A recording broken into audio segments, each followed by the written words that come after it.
Then I mentioned that to them on yesterday. They sent us back another lease.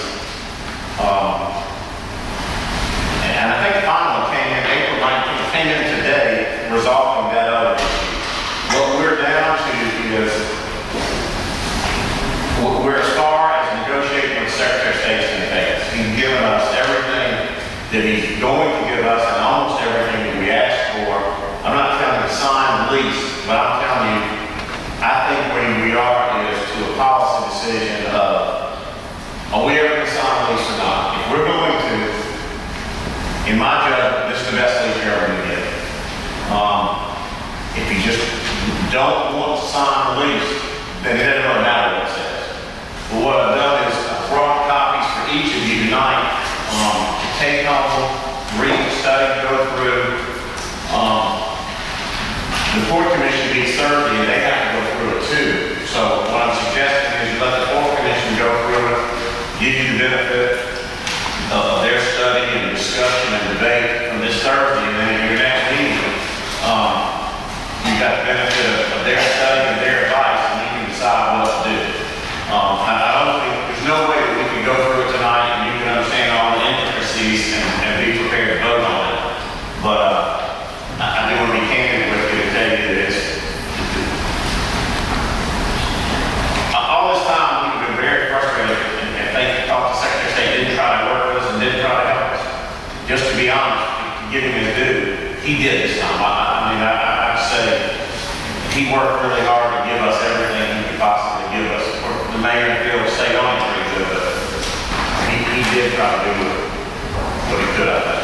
Is that, you think that's what part of the language would you be most concerned with? Is there really great concern or anything? Not only one particular thing in there, no. My objection to begin with, if you remember, was the square peg and round hole. He was treating us like a private tenant.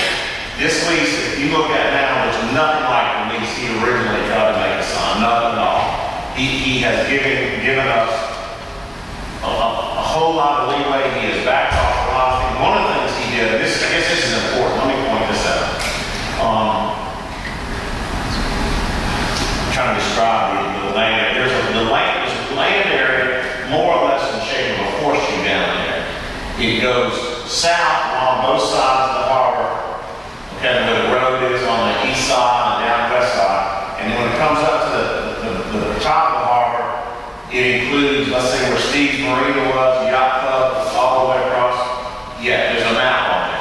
Right. But it's kind of the shoreline, but a little bit more. He is now saying that he wants to sign a boundary agreement where you guys own that outright forever. It's not lease property, it's not title property, you own it forever. There's some limitations on what you can do there. It'd be like if you bought a house in subdivision, there's some restricted covenants through the boundary agreement, but he's giving it to you forever. So there's not a question of sharing the revenues. It's your property, so you get all the revenue from it, period. That's a tremendous concession from him, what we were talking about back in the day. Yeah, this picture, this map is exhibit. Yes, sir. Last page. I see it not going on across like it did in our negotiation. It doesn't, it didn't print well. When the email copy, the PDF version shows that he did it. It's still in there, those, I see where it's faded right there. Yeah, it does go, it is correct.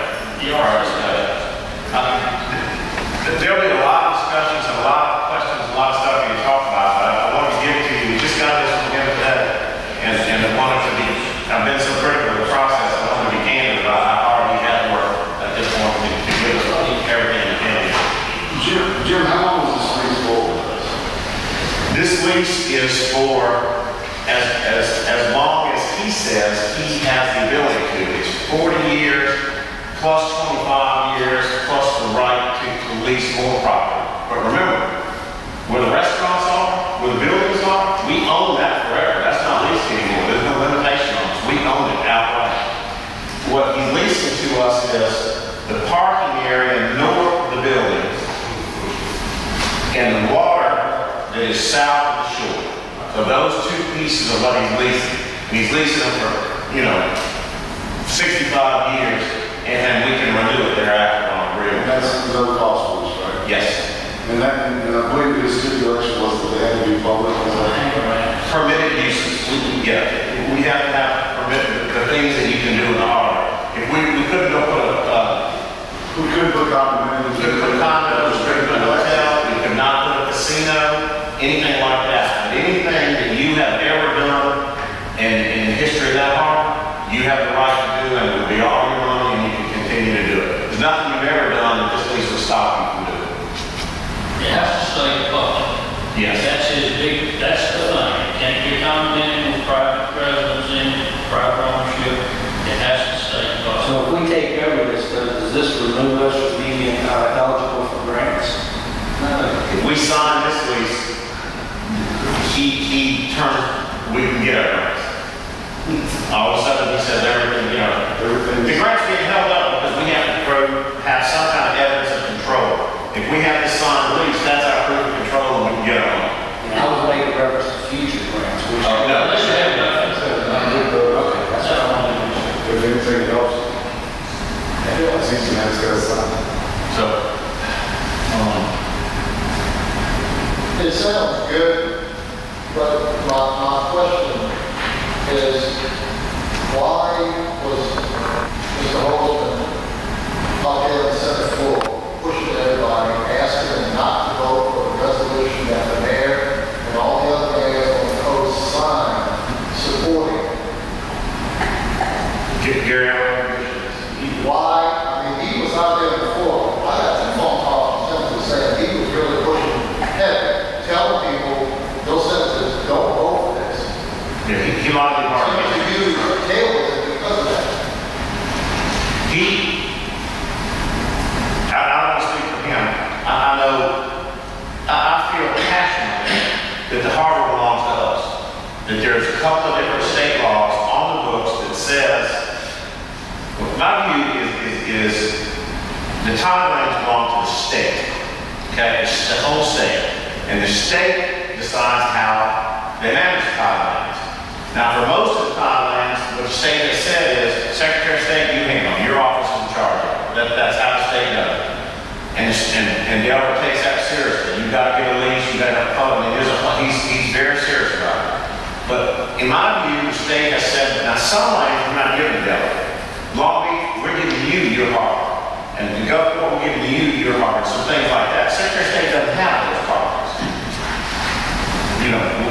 One lawyer's opinion is one lawyer's opinion. I'm thinking- Secretary Hogan doesn't agree at all. He says. Is there language in there, Jim, that we kind of Yeah. weren't happy with? I'll tell him about that. Now, my opinion is we own our harbor, not him.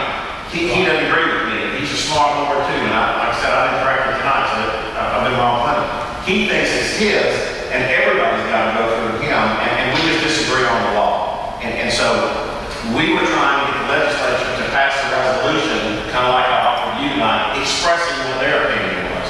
He didn't want them to do that, because we had him saying we were right. There's a provision in the lease that he did agree to put in, which is very important, which says, all we're doing is signing this to make a peace.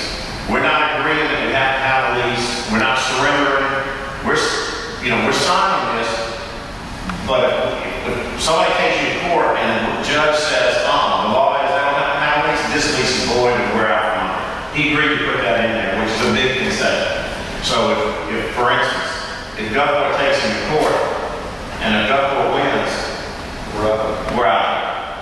Which is, like I said, subject to being corrected and, the Port Commission has a lot of expertise on this. They've been studying this thing longer than I have, so they may provide some more insights and some more improvements, and when it gets back to you guys, after you've had time, you may have some improvements, but it's as good as I can do, and I think it's all the Secretary possibly can do. There's only one thing missing. So, That's a $5 check, and it's in the lease. We dispersed it already.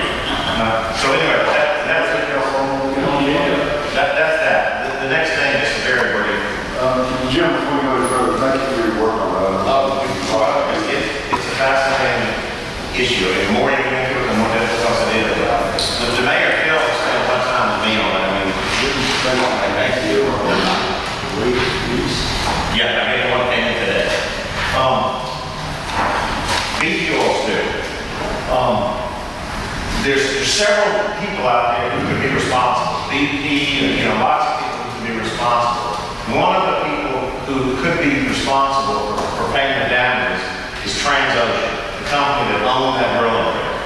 Okay, BP leased the drilling rig to drill a hole, you know, and Transocean could be responsible.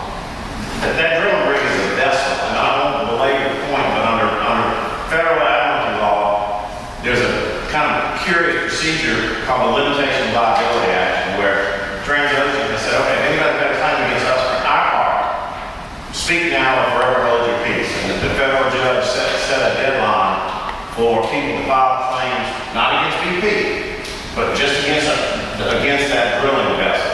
That deadline is tomorrow. There's been 4 or 5 conversations with the Attorney General and among the different city attorneys. I've been working with Malcolm Jones and Jeff Bruni and Mike Whitehead from Biloxi. There is some difference of, again, lawyers, difference of opinion about what people should do. But tomorrow is a bar day. If we don't file a claim against Transocean, that's the company that owned the drilling rig, if we don't file a claim tomorrow, we can never file a claim against them. Yeah, I got something prepared, and it's based on what the Attorney General and the other states are doing, I mean the other cities are doing too. We've all agreed to do pretty much the same thing. But I didn't want to file a claim against the drilling vessel until I told you what I was doing. It doesn't cost you money, but I'm spending the time on it, but in the end, if they say it was 5% Transocean's fault and 95% BP's fault, Transocean's going to have to pay some money. I don't know how much, but obviously not much. If we don't file a claim tomorrow, whatever our little bit of share of that 5% we won't get. So I'm asking you to let me file a claim tomorrow. Doesn't involve us in a bunch of litigation or anything. It just puts us at the table where ultimately if Transocean doesn't pay anything, then we get our share of whatever it is. Do you need a motion? Yeah, I'll make a motion. All in favor of the motion? Aye. Opposed, motion carries. Is this one of those Morris parts that he don't get paid? More or less. More or less. That's all I've got. That motion is filed a claim. Yeah, this is and it doesn't say how much, it just says, if you figure out how much we want our share. All right, everything